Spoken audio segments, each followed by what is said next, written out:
Welcome back, dear viewers. We are discussing plus one biology. Today we will discuss about the plant life cycles and alternation of generations. In plants, both haploid and diploid cells can divide by mitosis. This ability leads to the formation of different plant bodies, that is haploid and diploid.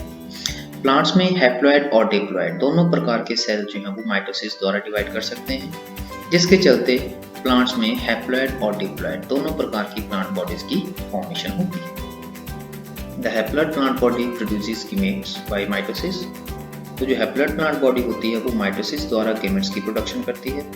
This plant body represents a gametophyte. इस प्रकार की plant body को हम gametophyte कहते हैं। Gametophyte अगर हम इस वर्ड को देखें तो इसमें दो पार्ट हैं, gamete और phyte. Means gamete producing और gamete bearing plant is known as gametophyte.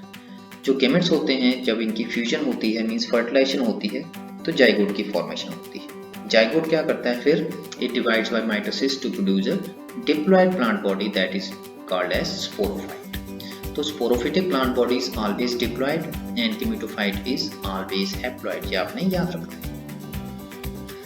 Haploid spores are produced by this plant body by meiosis. जब स्पोरोफिटिक प्लांट बॉडी में म्यूसिस होती है तो हैप्लॉइड स्पोर की प्रोडक्शन होती है। जो हैप्लॉइड स्पोर्स होते हैं फर्दर वो माइटोसिस द्वारा डिवाइड करके हैप्लॉइड प्लांट बॉडी की एक बार फिर से उसकी फॉर्मेशन कर देते हैं। So thus during the life cycle of any sexually reproducing plant, there is an alternation of generations between gamete producing haploid gametophyte and spore producing diploid sporophyte.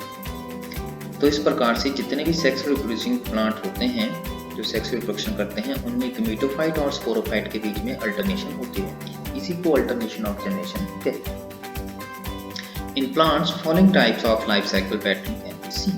तो plants में हैप्लॉइड और डिप्लॉइड के base के ऊपर कौन सा phase dominating है उसी के आधार पर तीन प्रकार के लाइफ साइकिल देख सकते हैं हम। पहला इसमें है haplontic life cycle. Haplontic life cycle है इसमें जो हैप्लॉइड फेज होता है वो डोमिनेटिंग फेज है। जो डिप्लॉइड फेज है it is represented by only zygote.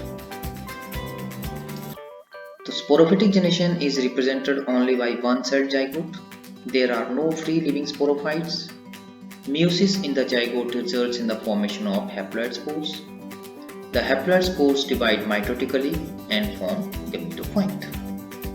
The dominating photosynthetic phase in such plants is free living gametophyte.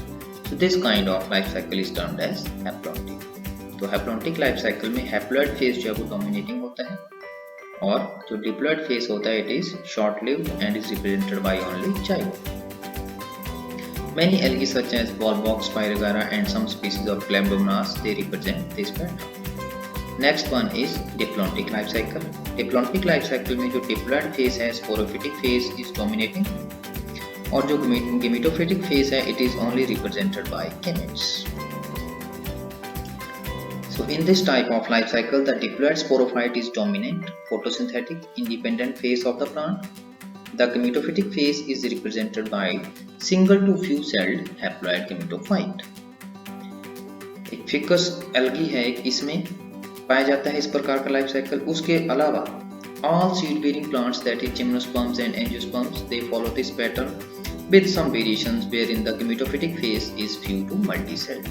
तो जितने भी जिम्नोस्पर्म्स और एंजियोस्पर्म्स हायर प्लांट्स हैं उन सभी में डिप्लॉन्टिक प्रकार का लाइफ साइकिल पाया जाता है। Next one is haplodiplontic life cycle. Haplodiplontic life cycle इस प्रकार का लाइफ साइकिल है जिसमें दोनों फेसेज जो होते हैं वो डिस्टिंक्ट होते हैं और मल्टीसेलर होते हैं। यहाँ आप देख सकते हैं ये सिनगेमी के पश्चात जाइगोट की फॉर्मेशन होती है। स्पोरोफाइट जाइगोट से स्पोरोफाइट बनता है।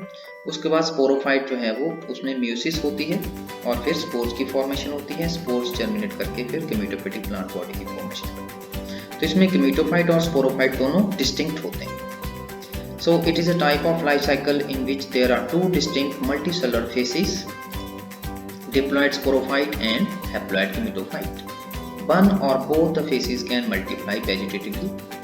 तो ये दोनों फेज जो हैं एक या दोनों फेज जो है वो वेजिटेटिवली मल्टीप्लाई कर सकते हैं। Bryophytes and pteridophytes exhibit such type of life cycle. तो ब्रायोफाइट और टीडोफाइट में इस प्रकार का लाइफ साइकिल पाया जाता है लेकिन डोमिनेटिंग फेज जो इनमें अलग अलग होते हैं। However, they differ in their dominant phases. जैसे ब्रायोफाइट्स में जो गेमेटोफिटिक फेज है वो डोमिनेटिंग होता है ओवर स्पोरोफिटिक फेज और ट्रिडोफाइट्स में जो स्पोरोफिटिक फेस है it is dominating over the gametophytic phase. तो आज की वीडियो में इतना ही। Thank you very much.